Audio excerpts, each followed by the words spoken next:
Tuesday morning. How crazy can Woo! Happy Mother 11 Tuesday. Welcome to another episode of Coffee with Teas. I'm T. And I'm Twiz. And we have a guest today. Woo! It's from Galibois. Good morning, everybody. Good morning. Good afternoon. It's going to be a good show. It's going to be a good show. Good morning, Rob. How are you? I'm living the dream still. Good morning. Thank you for having me on your show. Thanks for being on our show. Yeah. So I'm sorry. Go for it. You go. Oh, okay. So you are the district attorney for the Cape and Islands? I am the newly elected DA for the Cape and Islands. I was, thank you. I was sworn in just about 3.5 months ago on January 4th. Congratulations. Thank you. That's pretty cool. And what were you before DA? Tell us a little bit about yourself. Sure. So for about 20 years or so prior to becoming DA, I was in private practice. I had my own criminal defense practice. I was really lucky. I got to practice across the Cape and the Islands, all 5 district courts and the superior courts. But I also got to practice across the Commonwealth of Mass. We have 89 courtrooms or courthouses in Massachusetts, and I've appeared in 74 of them. So that was a terrific experience. And I also was blessed to stand before a judge. I believe it was 13 different states. So my practice kind of took me from across the country during my criminal defense years. Before that, when I first started out, when I got out of law school in the mid-90s, I started as a young prosecutor right here on the Cape and Islands. I worked in all the district courts back then as a prosecutor, handling the misdemeanor type offenses for a couple of years. And then after about 3 years, I ascended up to the Superior Court, where I started handling the major felonies. So I've been really lucky. I truly enjoy what I do for work. And this becoming DA has been a professional dream now for well over 20 years. So I consider myself very blessed. Oh, that's dope. That's amazing. Thank you. Yeah, so we will learn a little more about Rob when we get to our Spill the Tea segment. Yeah, we're going to ask a lot of SBU questions. How could we not? Does it work with Mariska? Like, I want to know. Oh, boy. We're make this a little stronger. We're going to kick us off with some holidays of the week. Yeah. Okay, morning, Michael. Why don't you take it off with yesterday's? All right, yesterday was International Haiku Poetry Day. I like haikus because they're short and you don't have to do a lot. Poetry is hard to write. Do you have haikus? God, no. I like That's really long poems. I know. I like to read them because you don't have to do a lot, but I don't have any. No. I have so much to say, it's hard to like put it in a haiku. Oh my gosh, I should challenge myself with that. Okay, there you go. ADHD. Today is World Amateur Radio Day, and amateur radio, they like to tell us when there's emergencies, so they deserve a whole day. Right, when you get that on the radio, pay attention, bro. Yeah, it's important. It is. Ninjas. Yeah. What's your go-to for everything? What's tomorrow? Tomorrow is Poetry and Creative Mind Day. It's a whole week dedicated to tea, really, is what we're hearing. Well, it's April, so it's National Poetry Month. So poetry should be prevalent in everyone's day in April, like all year round. But like April, April take especially. a poet out to breakfast. Write us a blank check because we need it. Thursday is National Cheddar Cheese Fry Day. Yes. Cheesy fries. Cheesy fries. Love cheesy fries. Friday is National Tea Day. Like iced tea. I hope it's iced tea or Just hot tea. tea. Just tea. Just tea, which is awesome because our new segment is called Spill the Tea. Bro, that was awesome. That's a great segue. Nice segue. Saturday is International Mother Earth Day, so please pay your respects to the wonderful world that we live on. Pick up trash, plant some trees, get some love because it needs it. Hug a tree. Do it. I used to think it was mad crazy and weird to hug a tree, and then I hugged the tree, and I was just like, I get it. I get it. And Sunday? Sunday is movie theater day. I love movies. Like love movies. I can't remember the last time I went to a movie theater. Right. What's your favorite movie? That's a tough question. I know, That's a tough right? question at 7:05 on Tuesday morning. I don't know. Poetic Justice. I love Poetic Justice because I love Janet Jackson. Nice. I love her so much. And she loves me, and that's all that matters. It's a really good question. Rob, do you have a favorite movie? Favorite's tough to think about. We just went to see, though, I hadn't seen a movie in probably years at the theaters, but that movie Air that just came out, Yes, I want to see that. went to see that. That was really good. Yeah, I heard that in the whole movie that Michael Jordan, for some reason, he wasn't in the movie, Right. but there was an actor who was playing him, but you didn't actually see his face. Right. that- You always saw him from behind. And then at the very end of the movie, there's a phone call that I won't mention, but maybe it's Michael, maybe it's not. You can't tell. But it was definitely a good movie. Good See? stuff. Mhm. Gonna have to see it. Yeah. I honestly don't know. No? I really like Stand By Me. Ooh. It's a really Ooh. good film. Ooh. Oh gosh. I also really like the Goonies. Want to see a dead body? Like, no, little boy, go home. No.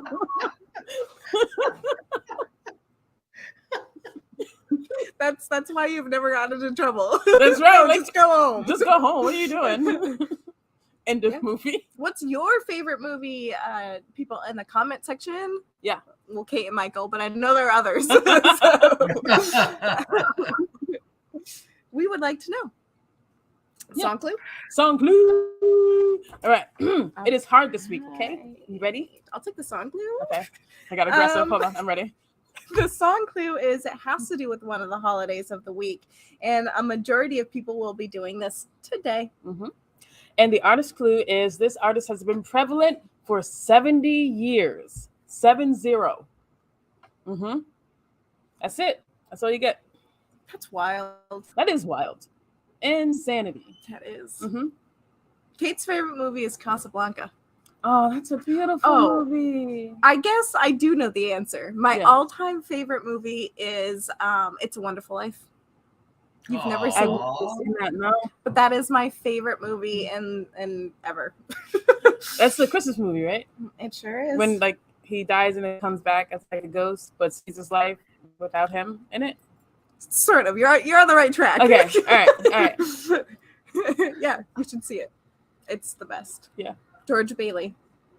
I don't know what that means, but I should watch it. You should. Morning, Maxie. I was aggressive. Good morning, Maxie. Are you ready to spill the tea? I'm ready to spill the tea. I'm gonna be as normal as possible. Kate, he's not a zombie. Zombie George Bailey. Don't do this to me. Don't ruin my movie. Good morning, Kathy. All right. Rob, are you ready to spill some tea? Let's go. I got my friend with me. Sure, go for it. I read like I a got my serial friend. killer, so it's gonna take them a little bit. Not like an actual one. I'm not a serial killer. I made that weird. I'm uncomfortable now. Okay. I will kick us off with a little bigger-ish question. So Rob, one of your campaign goals was a mental health court, and I want to Yes. know, why do you think it's this type of court in the system is important to Cape and the islands? I think it's quite important.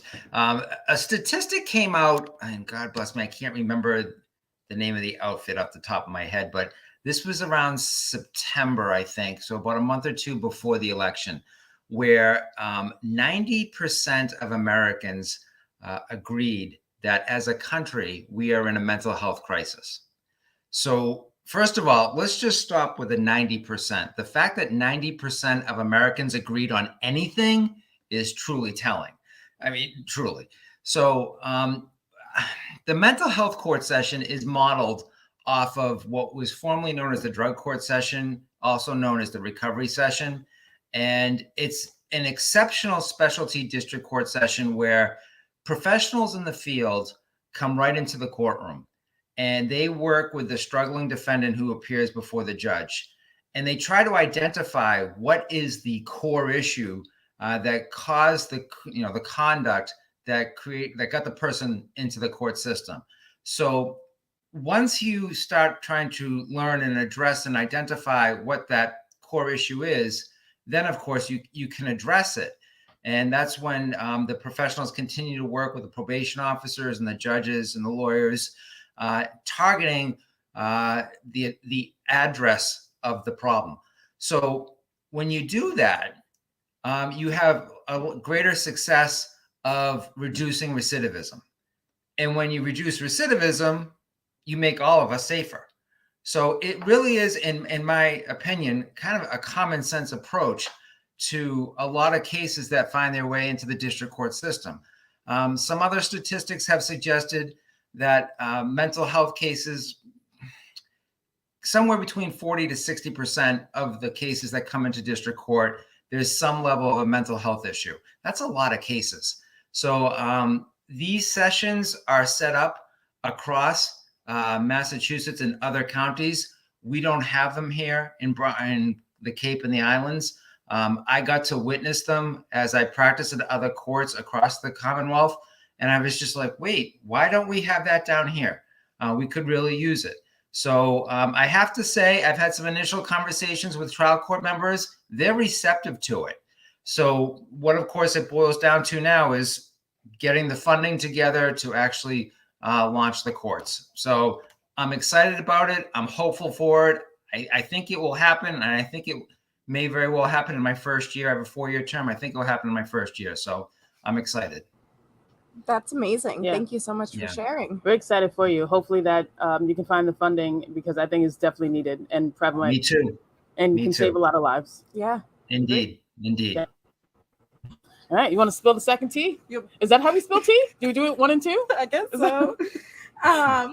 We're interested in knowing, in all your years as working as a lawyer, what outlets do you use to alleviate your stress, and has that changed since stepping into this new position? Well, back when I used to actually get to handle cases, my staff won't let me handle cases anymore. That's not my role. My role is to be in the community and try to, what they call, make it rain, try to bring funds in. For a good part of my career, I really enjoyed cross-examination, and that would be a good way to try to get some stress out by, arguing, cross-examining people, because it's nice. I get to, do the questioning, and I don't have to answer any questions. So that was kind of nice. But also too, in practice, I'm a runner, and the hour that I get out on the road, going at my own pace. I'm not setting any records out there or anything like that, but I've written a lot of speeches on the road. I've done a lot of closing arguments in my mind on the road. I've addressed, certain family issues on the road. So that's my therapy session. So I guess that's my outlet in life. That's awesome. That's really cool. I'm not a runner. No. If someone's chasing me, for sure. Oh, yeah. I just lie down. We're just naked. Tris said that last time. I was like, I will run like if someone's chasing me. Tris like, I'll just lay down. Yeah. I'm not a runner. It's fine. Just take me. Yep. Just, it is what it is. I've been waiting for you. I have another question for you. Do you want me to take the last? Yeah, go for it, buddy. Question that we have written, at least. Yeah. If you can read it, I'm sorry. What do you suggest your ADAs do for stress relief in the office if they're not runners? That's an excellent question. So I was blessed to get the support of a first assistant that I hired. Her name is Jessica Lumba. She came to us after working as a prosecutor in Bristol County, the Attorney General's office, and Plymouth County. She's been doing her thing roughly 25 years or so. And Jess has handled the most serious cases that we face as prosecutors. And those, of course, are homicide cases. She's done a lot of those. Early on in the conversations with Jess, well before the election in case we won. She talked about, trying to connect with all of our prosecutors and assure them that we supported them not only in the courtrooms, but also in terms of their mental health. We've got, quite a range of cases that we deal with, and it can build up, over time, the stress of handling some pretty heavy stuff. So we wanted to make sure that we would do what we could to get them any sort of counseling services they want quietly. No one needs to know, or if they wanted to talk about it openly in the office, absolutely. But just like physical health, the mental health of our prosecutors is critical. And we want them to know that we support them in every single way. So we're trying to look around to find a vendor that we can connect with to provide those services should someone want them. They're not mandatory. If someone elects to meet with somebody to kind of like go over what's going on in their professional life, we're all about supporting them. So I am very grateful to Jess. Candidly, that never entered my mind as a candidate. But she herself, having lived this life for about 25 years rather, has seen other colleagues go through some really stressful stuff, and we're human. It impacts us too. So I really embraced that idea. We're going forward trying to line up a vendor to make it available for our prosecutors. And I'm so grateful that she thought of it and brought it to my attention. That's really amazing. Yeah, that's really cool. That's really amazing. It's nice to see that in the workplace. And to have the choice, like, to be able to speak about it openly or be able to go into therapy. I think that's really cool. And, have the choice of whether or not, you want to share your information or what you're going through or not. Or that's dope. And to have the support of everyone around you. Mm-hmm. It's really neat. Yes. Yeah, it's definitely a good thing. And she brings so much to the table through her experience as a prosecutor. Quite honestly, we as a district are really lucky to have her. Yeah. Yeah. You're awesome if you're listening. What's her name? She's on the road right now. She's driving to work. When she rewatches it. Yeah. Let her know we think she's awesome. Yeah. All right. Do you have any spill the tea questions? Do I have any spill the tea? I do. So I asked this question to try to get to know people. Okay. Yeah. Mr. Rob Galibois, how do you put your socks and shoes on? Do you do sock, shoe, or sock, shoe, sock, shoe? You know what? This was a little while ago. I kind of noticed this. It's sock, shoe. And for whatever reason, sock, shoe. I don't know. I always start with the left. It's just, I always go left, right. It's weird, but I don't know. A few years ago, I noticed that. Whew, I'm so glad you said that, because that is my psychopath / sociopath test. Wait. Yes, it's so if you don't put your socks and shoes on that way, what does that qualify? It means you're a sociopath or a psychopath. I'm not a sociopath. Okay? I don't make it rules. That's hysterical. That's hysterical. I do sock, shoe. No, sock, shoe. Socks. Yeah, and then shoes. Okay, that's fine. Okay. It's sock, shoe. So I have sock, shoe. I'm now going to ask that question in interviews, just so you know that. I'm telling you, I'm going to ask that question. And my first assistant's going to look at me like, what the hell's the matter with you? What? I'm doing research here. I'm trying to save everyone. You heard it here on Coffee with Teas. Yeah. I saw it once in the movie, like this guy put on like one sock and then one shoe and one sock and one shoe. I was like, well, that's weird. And then he turned out to be like a serial killer. I was like, No, I know. Yeah. I get it now. Things make sense. It's fun up here. It's weird, but it's fun. How about some Truthful Tuesday? Truthful Tuesday? Truthful Tuesday! Is that our song? Do we have one? No. Usually it's really mellow because it's kind of like Truthful Tuesday. Yeah. There we go. Put some bass on it. Yeah. So in light of National Poetry Month, we thought we would quote one of the greatest poets of all time. You know tomfoolery's coming. You should know this by now. Okay. So people cry not because they're weak. It's because they've been strong for too long. Johnny Depp. As I said, Johnny Depp is one of the greatest poets of all time. Yeah, definitely. Right? That's exactly what I know him for. Have you seen Pirates of the Caribbean? Like, don't come for me. There's poetry throughout There's that whole poetry in there, film. okay? He looks like poetry. It's like poetry in motion. He's gorgeous. Yeah. Take that to the bank. You heard what I said. Anyway, people cry. People cry because they've been strong for too long. So us people who are, type A personalities have a hard time asking for help. It's okay to ask for help, okay? We can't be strong all the time. That's impossible, okay? Even Hercules took a seat every now and then. So think about it, okay? Take some time to get the help that you need. Don't be afraid to ask for people to help you in whatever it is that you're going through, whatever mission it is that you're following. You can't do it alone. We as humans need other humans in order to be successful, in order to thrive, in order to move forward as humans. We need each other. We need community. So ask for help when needed. I think you'll be surprised with how many people are willing to lend a hand, not just because they love you, but because I believe it's human nature to help each other. So don't be afraid to ask for help. Believe in the unexpected, but also watch yourself because the world is crazy.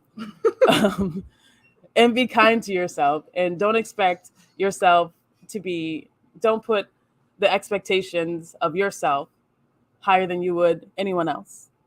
Oof. If you're not expecting someone else to be as strenuous or work as hard as you do, maybe that goal is a little bit too high. Maybe bring it down a little bit, and be kind to yourself. Above all else, be kind to yourself. You're the only you got. So be nice to you, and good luck. I feel like you just called so many people out. With love. Like everyone's sitting behind their desk like, is she talking about me? She knows. Yes. No. Rob, is there anything you want to say about mental health that we haven't covered? I guess I would just say, don't be concerned about any suggested stigmas. I mean, we all have issues that we're grappling with every single day. So really, it's like physical health. It's like spraining your ankle or having a cold or whatever. Just if you feel like something's going on, address it, and don't be concerned about what other people are thinking. So that's my 2 cents for Tuesday. 2 cents for Tuesday on this tax day. 2 cents for Tuesday. You are fire today. 2 cents for Tuesday on tax day. The alliteration alone just makes me happy. Yeah, that was beautiful. You're absolutely right, but your alliteration was beautiful also. Yes. It was gorgeous. Every once in a while. T, I think you should share your good news story. Okay, so we do a good news. Oh no, did we pause? Nope, I'm here. Oh, okay. If you can hear us, that's great. Yeah. Oh, there we go. There we go. We just paused. Anyway, so we do a good news story, and I found this good news story, and it made me so GD happy. Okay. Okay. So this comes from AP, which means apoplectic. No. It means Associated Press, and this is written by Bobby Kana Calvin, and it warmed my little New York heart. It's actually an update from a story you already did. So we talked about a rat czar that that New York City was hiring, and the job was $175,000 a year. Yes. Yeah. What? To kill rats, because the rat problem has gotten so bad in New York that trying to relocate the rats or move them somewhere else or save the rats is just not possible. There's just too many rats. So some of them got to go home to Jesus. So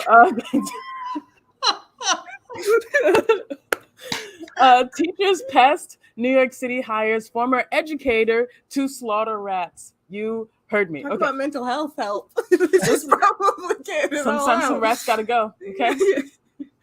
Every New York City mayor has waged a war against these little mutants. Like, we've had enough of those rats. Yeah. Yeah. So the current mayor, Eric Adams, who I think is so entertaining. If you have not seen an Eric Adams press conference, just, pause the show and go watch it. It's hilarious. I love Eric Adams. Please don't pause the show. He's such a New Yorker. Anyway, So he introduced a former elementary school teacher and anti-rat activist as the new rat czar on Monday. So officially, Kathleen Corradi? Yes. Yeah, Corradi, the mayor's new hire, will be known as the director of rodent mitigation, which means rodents go bye-bye, okay? Down like a sweet muffin. Oh my gosh, you're so aggressive. I can't help it. So she's tasked with battling the potentially millions of rats lurking in a myriad of urban nooks and crannies. They're everywhere. Have you ever been in New York City? Oh my gosh, they're on the streets, they're in the subways, they're just everywhere. Empty lots everywhere. So her new job is with the city is advised to help. The help wanted sign was to find someone who was bloodthirsty and possessed killer instincts that could kill the rats. So this woman. Wait, you have to finish reading that sentence. Yeah. To commit a wholesale slaughter of rats. Okay, that's literally written. You have to be ready, okay? And it's in quotes, okay? It's wild. Wholesale slaughter. Slaughter's on sale. Yep. Whole. Yep. Anyway, so when she first posted about the job, she has been like a rat thinker of how to get rid of rats since the 5th grade. All right. Okay, so she's really been in this. Rats. She really hates rats. Okay, and every single mayor, like I almost said back to Galibois, you have not been in New York City mayor. Congratulations. Giuliani. You're now a mayor. Congratulations. Hey, Red Sox. Yankees for life. I have to, Rob. I'm from New York. I'm born and raised. I have to be a Yankees fan. It's in the contract. I didn't make the rules. So all the way back to Giuliani, they've been dealing with these rats, and they have not been able to figure out how to get rid of them. They have tried to drown the rats. They have tried to use rat killer. They put these buckets around town to drown the rats in this rat killer solution. Nothing. These rats are too darn smart. Okay, Splinter is on a killing spree right now. Okay, and we need some turtles to come and figure this thing out. No. I'm thinking Michelangelo can figure out what to do. So the rat czar, she starts immediately, and she has some ideas. And I'd love to tell you what they are, but I can't find them in the story. But let me tell you, she is on it. Okay. The fewer the rats, the better, said a Harlem resident. And her first task is to launch a rat mitigation zone in Harlem, where the city will invest $3.5 million to roll out an accelerated rat reduction plan, deploying 19 full-time and 14 seasonal employees to combat rats. Strategies that worked in Harlem will be extended elsewhere. So Harlem is the stomping ground of where they're going to try out this new program of a $3.5 million rollout, 19 new employees, 14 new seasonal employees to try to stomp out these rats. And they're not going to do it in a holistic way. Like these rats, ooh, they gonna get it. Okay. Yeah, it's time to go bye-bye. I don't like this. So just so you know, they found a rat czar, and she's a former teacher, and teachers get things done. Teachers get things done. They do. You're not wrong there. No. Do we have any announcements? Away with words. Yes. Announcements, yay! Woo! May 27th is Saturday. May 27th is Away with Words. It is the 3rd annual George Floyd Memorial Poetry event. I helped organize it along with Belonging Books, the Cordial Eye. Rachel Devaney is the one who started it, along with Amplify POC. So this is the 3rd annual one. Please come join us. It'll be at the Hyannis Green from 3 to 5, May 27th. If you're interested in performing as a poet, hit us up at, what's our email? Ours? Yeah. communityproductions@gmail.com. That's the one. Or hit us up on the Facebook or the Instagram, and we'll figure it out from there. But it's going to be a really fun time. So far, we have a lot of great poets lined up. I'll be hosting and performing. So come on down. It's going to be a great night. And also there is a house party April 30th. You know where it is? No. Me neither. But check out belongingbooks.com, Cape Cod, belongingbookscapecod.com. They're the ones who are putting up the house party with the collective. For those who are unaware, the collective is a collective of 4 organizations, which include Belonging Books, Amplify POC Cape Cod Voices, and the Core July. Those 4 organizations are parts of the Arts and Justice Collective. And every month they have a house party. The next house party is April 30th. Check out the Amplify POC Cape Cod website, actually their Facebook, to find out more information, and make sure you support them and come to our open mic June 1st. We don't have a spot yet, but keep it in mind. And John Reed. And John Reed's homegoing is 29th. Thank you very much. It's Saturday the 29th. It's at Barnstable High School. At Barnstable High School. Yes. Do you know what time? We will post it. We will post it on Communities Productions. Yes. I have the flyer. I just don't have it on me at the moment. Yeah. But yeah. Anything else? No. Thank you, Rob. Thanks, Rob. Thanks for being on our show. Thank you very much. Happy Tax Day. Thank you. I'm gonna Happy Tax Day to you too. It feels gross. And remember, hurt people, so keep an eye on your pain. Stay safe, Godspeed, and we will see you next week. Deuces. Have a great week, guys. And remember, go Yankees. No, absolutely go Yankees. Not. No. Yes, come